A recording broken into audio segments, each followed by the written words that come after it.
ഇത് വേറെ ഒരു ജില്ലയാണ്. എത്ര പേർക്ക് ഉണ്ടോന്ന് അറിയില്ല. ഒറ്റപ്പാലത്തിന്റെ അപ്പുറത്തേക്ക് നമ്മൾ പറയാറില്ല. അപ്പൊ എനിക്ക് തോന്നുന്നത് ശ്രീകൃഷ്ണപുരമുള്ളവർക്ക് ഒറ്റപ്പാലം തന്നെയാണ് പറയണം ഇപ്പം. കാരണം ബാബുവിന്റെ മാതിരിയുള്ള വ്യക്തികൾ, സ്റ്റീഫൻ, വാണി ടീച്ചർ, ഇവരുമായിട്ടുള്ള ആൾക്കാരാണ് അവിടെ ജനിച്ചു വളർന്നിട്ടുള്ളത്. പിന്നെ പണ്ട് MGS ഒരു പരിപാടിക്ക് വന്നപ്പോൾ പറഞ്ഞു, ഒറ്റപ്പാലം എന്ന് പറഞ്ഞാൽ ഇവിടുത്തെ ആൾക്കാരൊരു സ്നോബറിയാണ്. ഈ പേര് വരാൻ കാരണം ഇവിടുത്തെ ഈഗോയിസ്റ്റിക് ആയിട്ടുള്ള ആൾക്കാർ കാരണമാണ് ഇങ്ങനത്തെ ഒരു പേര്. ഞാൻ അങ്ങനെയാണ് കേട്ടത്. MGS ആണ് പറഞ്ഞത്. അപ്പം ഒരിക്കലും എനിക്കത് തോന്നിയില്ല.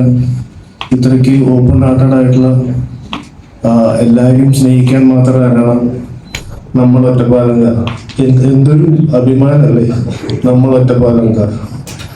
അപ്പോ നമുക്ക് വേണ്ടി ബാബുവിനൊരു പാട്ട് എഴുതിയിരിക്കും. വിദ്യാധരൻ മാഷ് അത് ഈണം കൊടുത്തിരിക്കുന്നു. ഞാൻ അറിയില്ല കേട്ടോ. ജാഫർജി ആണോ? ശരി. എന്നാലും അടുത്തിരിക്കണ്ടല്ലോ, അതിന്റെ ഒരു വാസന കിട്ടിയതായിരിക്കും. സോറി. ഞാനും ഒരു പ്രാവശ്യം ഇങ്ങനെ എറണാകുളത്ത് ഒരു സ്ഥലത്ത് വന്നിരിക്കുമ്പോഴാണ് പെട്ടെന്ന് ജാഫർ വന്നിട്ട് എൻ്റെ അടുത്ത്, അറിയില്ല ഞാൻ ജാഫർ ജി, ഇപ്പോഴാണ് ജാഫറിന് ഒരു ജി എന്നുള്ള ഒരു ഇംഗ്ലീഷിൽ വന്നത്. അപ്പൊ എന്തായാലും നമ്മളെ സ്വന്തം ജാഫർ ജി എന്നൊരു ഇത് ചെയ്തു. എനിക്ക് പേരറിയില്ല കേട്ടോ.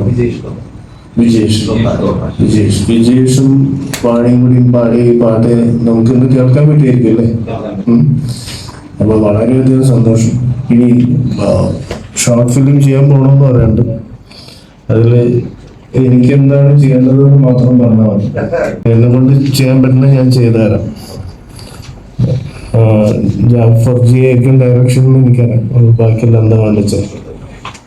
അപ്പം എല്ലാവർക്കും, എൻ്റെ സ്വന്തം ഒറ്റപ്പാലംകാർക്ക് എന്നെ ഇവിടെ വന്ന് രണ്ട് വാക്ക് പറയിപ്പിക്കാൻ കാണിച്ച ഈ ധൈര്യത്തിന് ജാഫർ ജി താങ്ക് യു. നമുക്ക് എല്ലാവർക്കും ഈ പാട്ട് കേൾക്കാം.